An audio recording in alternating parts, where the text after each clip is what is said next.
Hello साथियों, अपने number system चल रहा था। नंबर सिस्टम का पॉइंट अपना पूरा हो चुका है, लेकिन हमारी 2 या 3 क्लास नंबर सिस्टम में ऐसी होगी जो उनको जिसमें क्या अपने नंबर सिस्टम का पूरा जो सारांश है वो उसमें और आएगा, और आगे कुछ अलग से क्वेश्चन बनने वाले और बताए जाएंगे 2 क्लासों में अपने को। तो वो हम करते हैं आज से। जैसे कल वाला अपने चल रहा था वो तो हो गई थी पूरी, वो तो उसके बाद में हम करते हैं।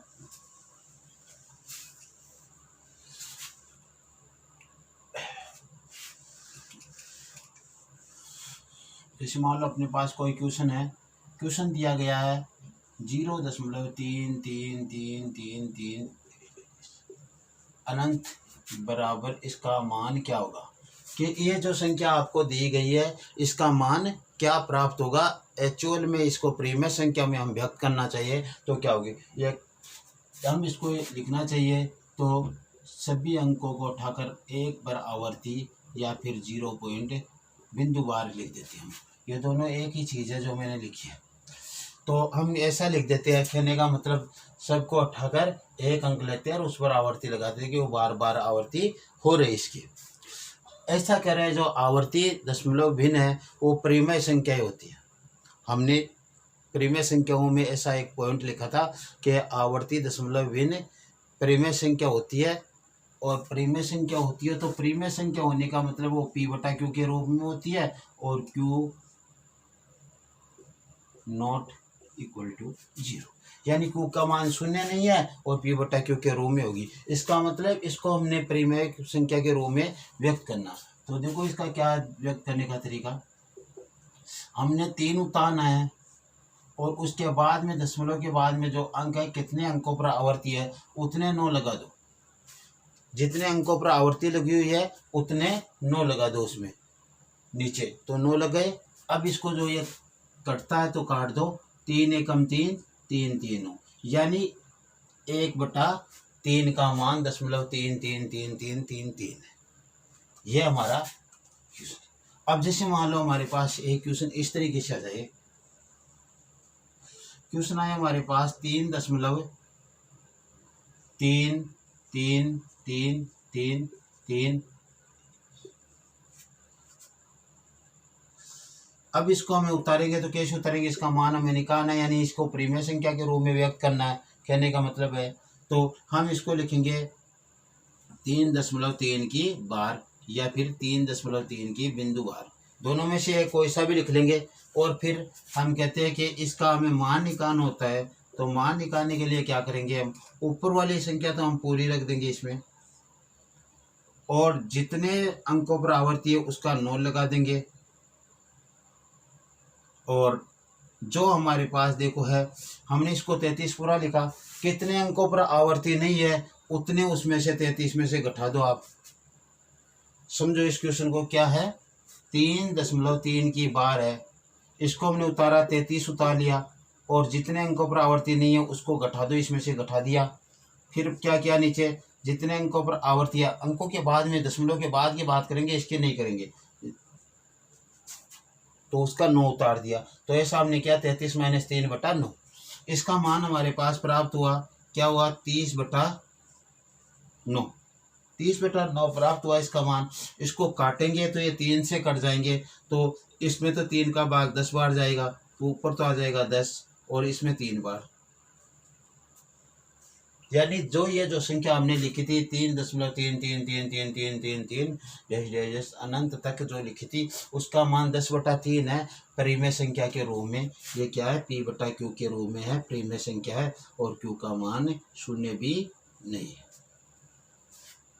3 है, 3 शून्य के बराबर नहीं, इसका मतलब q का मान 0 भी नहीं है। ये क्या है, परिमेय संख्या के रूप में हमने इसको व्यक्त कर दिया। और ऐसा मान, इस मान से हमने ये मान निकाला भी था, एक क्वेश्चन में किया भी था। तो हमारे पास हम इन दशमलव भिन्नों से इनको क्या कर सकते हैं, ऐसी भिन्नों में कन्वर्ट कर सकते हैं। जो आवर्ती दशमलव भिन्न है उनको हम परिमेय संख्याओं में कन्वर्ट कर सकते हैं। ऐसे क्वेश्चन हमारे आ सकते हैं।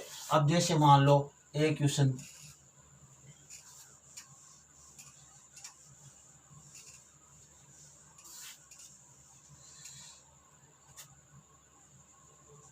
क्वेश्चन हमारे आता है कि जैसे मान लो आपको दे दिया गया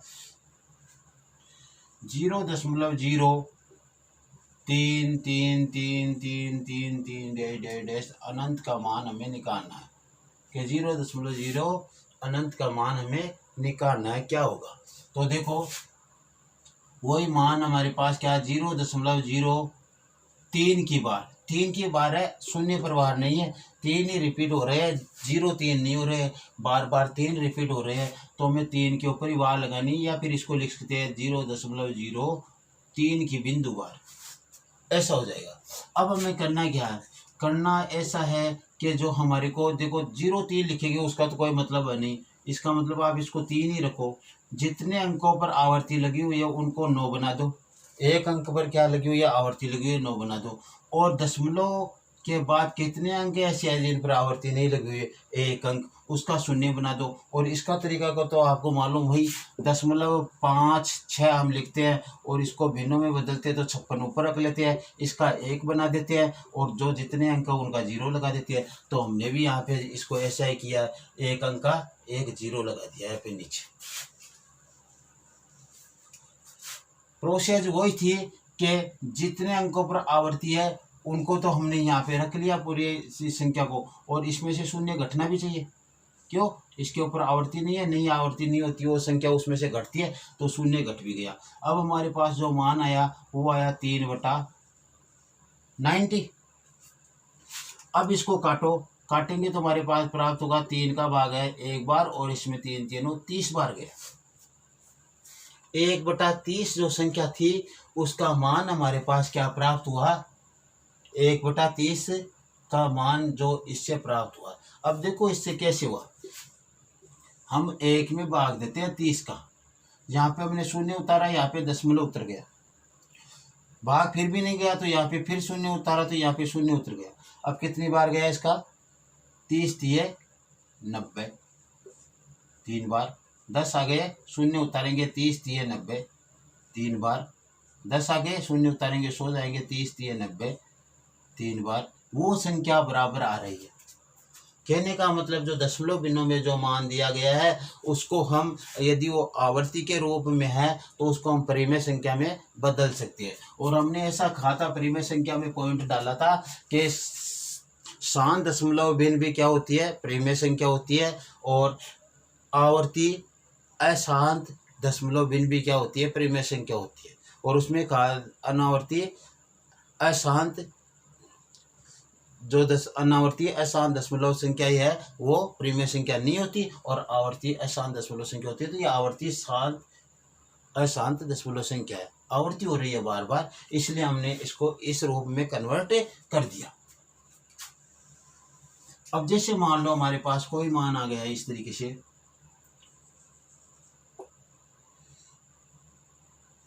जीरो दशमलव 1 2 3 1 2 3 1 2 3 1 2 3 1 2 3 अनंत। इसको आप परिमेय संख्या के रूप में व्यक्त करना है, इसको परिमेय संख्या के रूप में क्या इसका भिन्न बनेगी, क्या बनेगी, वो हमें ज्ञात करना है।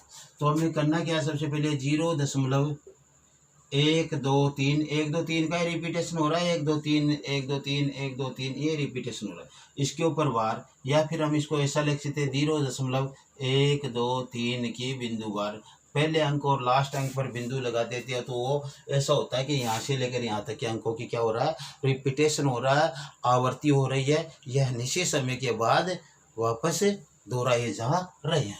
तो अब हमारे पास प्रोसेस हमारे को वही लगानी है, क्या लगानी है प्रोसेस, 123 हम ऊपर रखेंगे और नीचे जितने अंकों पर आवर्ती लगी हुई है उनके 9 बना देंगे। तो 1 2 3 अंकों पर आवर्ती लगी हुई है, 3 9 लिख दिए। ऐसा कोई अंक है नहीं जिस पर आवर्ती नहीं हो, शून्य तो इसके आगे आप लगाओ चाहे नहीं लगाओ कोई फर्क नहीं पड़ता, इसलिए ऐसा कोई अंक है नहीं जिसके ऊपर आवर्ती नहीं लगी हुई, वरना यहाँ पे 0 भी लगा देते और वो अंक इसमें से घटता भी, ऐसा भी होता। तो हमारे पास ये मान इस प्रकार से प्राप्त हो गया, कितना 123/999। अब यदि ये कटता है तो इनको आप काट कर रख सकते हो, 1 3 इसमें भी 3 का भाग चला जाएगा, तो 4 3 12 और 3 1 3, 3 3 9 3 3 9 3 3 9, ये तो ये आ गया 41/333 आपके पास इसका मान आ गया 41/333। इस प्रकार से हम इनको हल कर सकते हैं। अब आगे और क्वेश्चन देखो।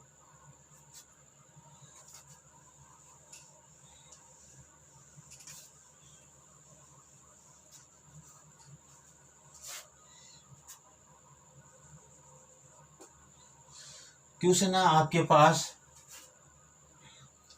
कि आपको करना है, जैसे आपको मान दे दिया गया 1.2555, इसका मान हमें ज्ञात करना है, यानी परिमेय संख्या के रूप में इसे व्यक्त करना है।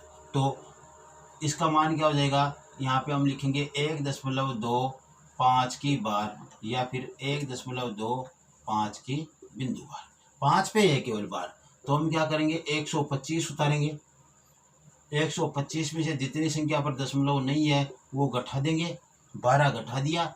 फिर उसमें बाद में क्या किया, एक अंक पे क्या है आवर्ती है उसका 9 बना दिया, एक अंक पर आवर्ती नहीं है उसका 0 बना दिया। अब हमारे पास जो मान प्राप्त हुआ वो देखो 301/90, ये मान हो गया, यानी हमारे पास 103/90 इसका मान आएगा। ये मान 103/90 से आता है क्या, 103 में 90 का भाग देंगे तो 90 कम 90 3 1 0 उतारेंगे, यहाँ पे दशमलव उतर गया, वही 3 एक बार जाएगा, 90 कम 90 बच गया कितना 0 और 4 0, कितनी बार गया ये लगभग आपका 4 बार के लगभग गया, 9 चौक 36।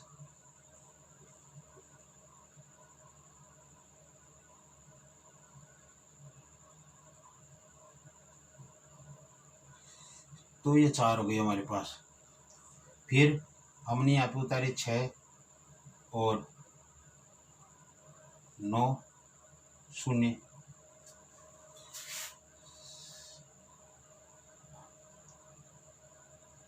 इसमें बार कितनी बार गया,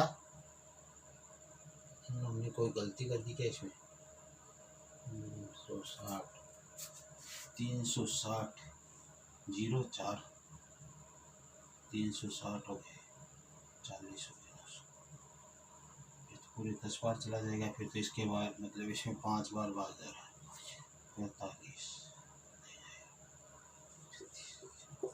40, वही 4 400 400 आते रहेंगे, यहाँ पे 4 4 4 हमारे पास 5 था क्या वहाँ पे, तो 125 में से 12 गए,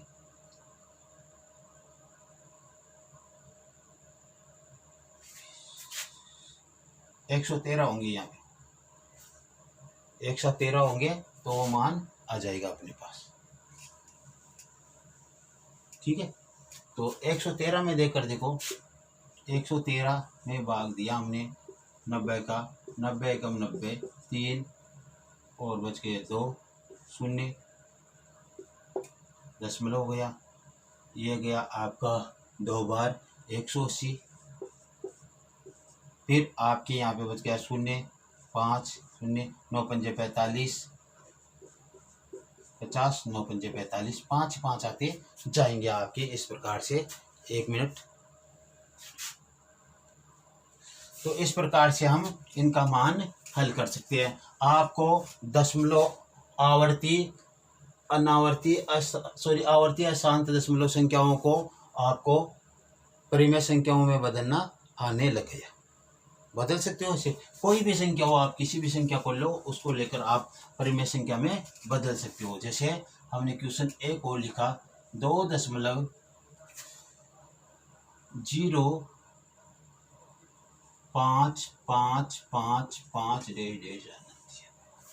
अपने पास। अब देखो मान क्या आया हमारे पास, इसको हमें परिमेय संख्या में बदलना है तो 2.05 की बार है, हमने इसको लिखा 205, घटना क्या है 20 घट जाएगा, इसमें से इन पे ऊपर आवर्ती नहीं है। उसके बाद में क्या किया हमने, उसके बाद में इसका 9 उतार दिया, इसका 0, मान हुआ अपने पास कितना प्राप्त हुआ 185 बटा 90, 5 से कट रहे दोनों तो 5 से काट लो, 3 पंजे 15, 7 पंजे 35 बटा 18 पंजे 90, 37 बटा 18 हमारे पास मान आ गया। अब हम इसमें भाग देकर देख सकते हैं, 37 में 18 का भाग देंगे तो 18 दूना 36, 2 बार 1 शून्य, भाग जाएगा नहीं दशमलव उतरने के बाद में, तो फिर से शून्य उतारेंगे यहाँ पे तो शून्य आ गया, और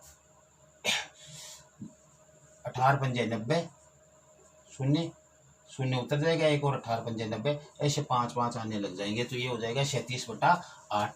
इस प्रकार से हम इनका मान कन्वर्ट कर सकते हैं, बदल सकते हैं। इस तरीके से हमारे को यह मान बदलने आने चाहिए, इस तरीके से हम मान बदल सकते हैं। ठीक है, अब आगे हम करते हैं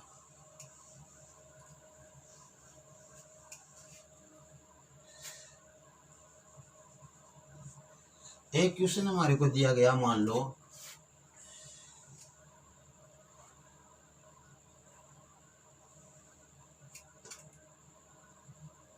0.037 के ऊपर बार और इसका घनमूल निकालना है, उसका मान क्या आएगा। क्या करना है, घनमूल निकालना है। 0. एग्जाम में आया हुआ क्वेश्चन है और वेरी मोस्ट क्वेश्चन है ये मानो, और वो 3 की पावर 98 बटा 5 वाला क्वेश्चन था, एग्जाम में आया हुआ क्वेश्चन है और बहुत अच्छा क्वेश्चन था। तो हमें इसका मान निकालना है, इसका घनमूल निकाल के देना है, यानी 3 के टुकड़े होंगे। तो ऐसे हमारे को लग रहा नहीं, क्योंकि यहाँ पे इसके बनेंगे, लेकिन फिर भी हमें आगे लेकर बढ़ना है। इसको क्या करना हमारे को, घनमूल तो यह है, इसको अभी गौर मत करो। 37 है, उस 37 को उतारो, और 37 उतरेंगे, कोई 0 उतारने से कोई मतलब है नहीं।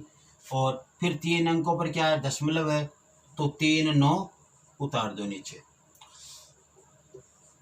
हमारे को मालूम है ऐसे इसका कोई घनमूल नहीं निकलने वाला है, ऐसे इसका कोई घनमूल नहीं निकलेगा, क्योंकि 999 भी का भी कोई घनमूल नहीं निकलना, और 37 का भी कोई घनमूल नहीं निकलना है। पूर्ण संख्या के रूप में हमारे पास कोई प्राप्त नहीं होना है। और अगले ने यदि एग्जाम में क्वेश्चन दिया है तो इतना टिपिकल वो देगा नहीं, आसान क्वेश्चन देगा, हमारे सोचने का हो सकता है यह संख्या इससे इसको पूर्णतया विभाजित करती हो, ऐसा हो जाए, हो सकता है। तो देखते हैं, देखिए करके देखिए, इसको काटते तो 37 दूना 76, 76 इसमें से गए तो 5 और 2, और ये 7 बार में जा रहा है क्या, सही 7 7 49, 7 21 और 4 25 बैठ गया मान। तो ऊपर तो 37 को काटने पर 1 आ गया, और नीचे मान कितना आ गया, 27 आ गया।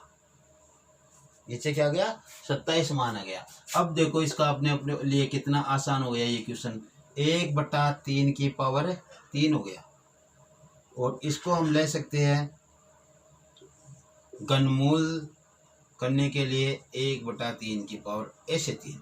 जैसे आप घनमूल का ये चिन्ह हटाओगे तो कुछ ये इसकी पोजीशन इस तरीके से हो जाएगी, 3 की गुणा 1/3, 1/3 ही बनेगा इसका घनमूल निकालेंगे तो, या 3 के 3 जोड़े बनाएंगे उस तरीके से, तो वो तो 3 से 3 कट गया और हमारे पास मान क्या प्राप्त हो गया, 1/3 मान प्राप्त हो गया।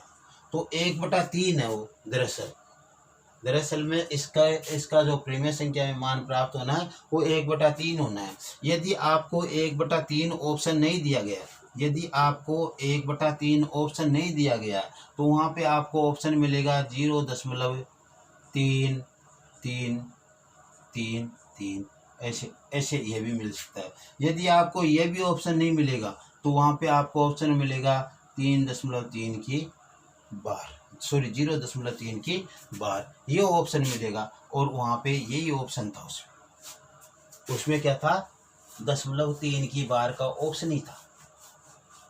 क्या था, 0.3 की बार का ऑप्शन था उसमें। तो ये परीक्षा में आया हुआ क्वेश्चन है, काफ़ी अच्छा क्वेश्चन है, रिपीट होने के अनुसार भी अच्छा लगता है। हाँ भाई ये रिपीट हो सकता है, ऐसा क्वेश्चन भी है। अब ऐसा क्वेश्चन हम एक और बनाने की कोशिश करते हैं, क्या मान